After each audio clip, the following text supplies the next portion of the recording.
Greetings friends, Steven here, and welcome to episode 18 of Gamer Hall, my very own YouTube video game pickup series. So our backdrop item this time is actually a free movie ticket I got for the movie Admission, starring Tina Fey and Paul Rudd. I don't know if I'm even going to bother going to this. Well, let's see. It's, I don't know, what is it, Thursday night? I don't know, do I really want to see a movie I don't really want to see on a Thursday night? Well, we'll see how I feel. That's a couple days away from now. So, I've got a few items here, enough for a video at least. I'm going to start this off with The Jungle Book. $5? That's not bad. Jungle Book by Virgin and Disney. Pretty much all the Disney games, 16-bit, were pretty decent, so I was glad to add this to the collection. Now, I was noticing this particular cartridge was assembled in Mexico, as it says here. And I'm thinking that all the carts from Mexico are the ones that have this, where there's no sticker, but they've just sort of plastered the basic information on the back there as the cartridge itself. So that was kind of an interesting find. Also, I noticed that the sticker on the Mexican ones, not quite, they don't have that sheen that the other ones do. So something interesting to note there. Let's say this was listed at $5. I'm gonna follow that one up with a game I don't recall if I've ever played. It is Bonkers by Capcom. Once again, Super Nintendo this time. We're looking at $10. I'm looking at the camera. I don't know if that's quite come through, but you get the idea. Yeah, I have nothing, no idea what this game is even like. Excuse me. Capcom games, alright, you can't go wrong. Same thing, like Disney games, 16-bit Capcom games, 16-bit, you're pretty much guaranteed to have a good time.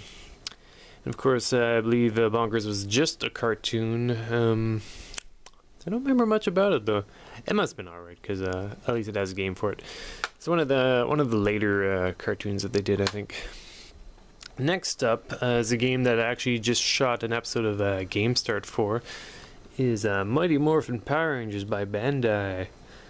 $10 here. Once again, cart in pretty good shape. It's got the sticker scratch on the back. I could always replace the back if I cared to. As you'll see in, like I said, that upcoming Game Start episode, it's a pretty basic game, but it's fun. It's got the music to it, it's got the characters, and it's a decent game. $10, $5. I think I got these for like 20, so I probably got Jungle Book for free here. And next up, they're all from the same store, a store called a New Age Thrift that I've mentioned in the past. They just got this huge haul of games from, be it storage lockers or giant eBay lots, whatever.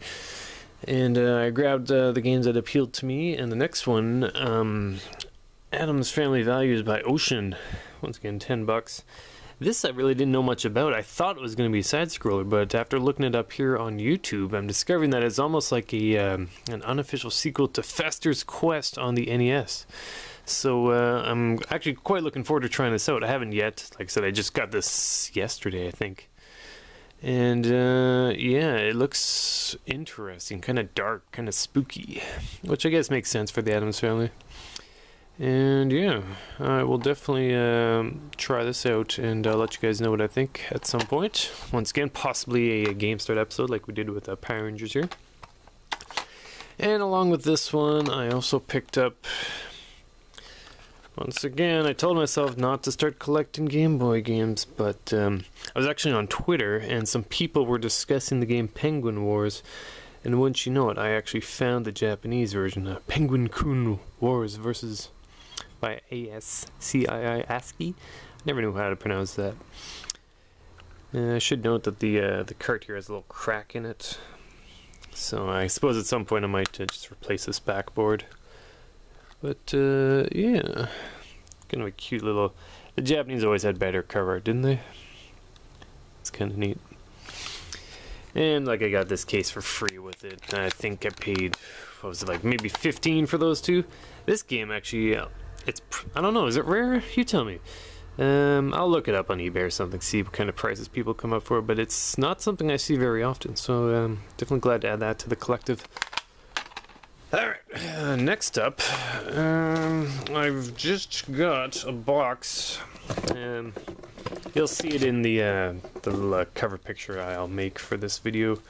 But from the box, I got the latest of my eBay haul. I'm opening it for you now.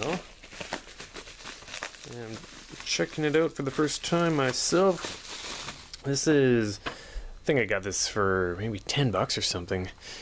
It is the frickin' Tenchi Muyo Super Famicom game. How cool is that? For my generation, this is one of the earlier animes, but it was arguably my favorite. And yeah, for any Super Famicom collector like myself, this was an easy purchase to make. Box is actually in really nice shape. I was told there might be some damage, so let's take a look at what we got on the inside. So far, the box is in fine shape though. Yeah, looks pretty good. I didn't know Sasami was on the cover of the cartridge. That's neat. Yeah, this is in great shape actually. I was expecting a lot worse. I mean, the picture, there was a picture on the eBay ad, or yeah, eBay ad, whatever, and it looked pretty much like this, but he had mentioned that there'd be spots on it or scratches, but I've not seen anything of the sort, so that's very cool. Also looks like I got a little bonus here, a Sailor Moon Super Famicom sticker, so that's very cool. Very nice of them. I'll definitely give them a 5-star. And yeah, this was, if you like the Super Robot Wars games, it's one of those, or I guess for more recent examples, even like the latest 3DS Fire Emblem game, that kind of moving characters around on squares. And yeah, in pretty good shape. Definitely looking forward to trying this one out on my Super Famicom. Spoiler alert, we actually shot 3 episodes of the Game Start, and one of those games is a Super Famicom game. So look forward to that. Alrighty, I should mention there was no instructions with there, but that's just fine. Next up, I've got, this is actually a coincidence, but as you recall, I was just discussing Bonkers and Disney cartoons. But today at Walmart, I discovered that they had both volumes of the Darkwing Duck TV series, and each volume, which is what, 3 discs? Each volume was $10. I was like, yeah, sure, I'll give these a shot again. It's probably my favorite of all the Disney cartoons. And yeah, I'll add these to the collection again and give these a watch when I can. So that's pretty cool. Alright, I've only got 2 items left, and they are both Skylanders Giants related for my Skylanders bros out there. I'm going to start off with exclusive to Walmart. It is Molten Hot Dog. Now, actually, I still have, oh, there it is. I still have that 3-pack, still unopened, but here's an example of the 2 hot dog variants. As you can see, one is red, ketchup if you will, one is mustard colored yellow. So, I don't know, is it worth buying the same guy twice just for a different paint job? I don't know, I really don't. I guess it is since I did buy them both. Let's see, one's got a silver collar here, one's got a black collar.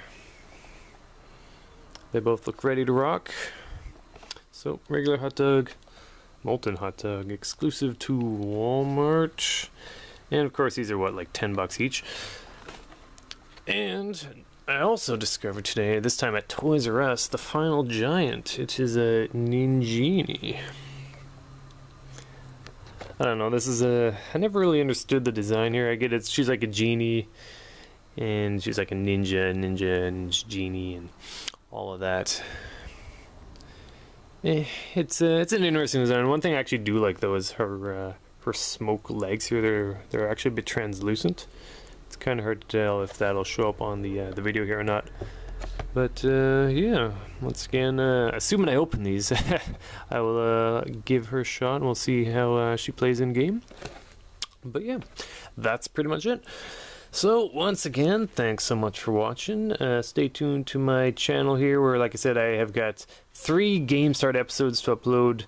The second half of the Papo and Yo Skype Q&A session, 2 more TsukinoCon anime convention videos, and of course this video, which I did first because that way I can put all this stuff away. And yeah, so there you go. Got some things to work on, and I hope you enjoy them all. And of course, in a month or so, there is a Fan Expo Vancouver, so I'm hoping to get a lot of footage from that for you guys. And yeah, that will be an intense time, I'm sure. So, thanks so much for watching. I will see you guys soon.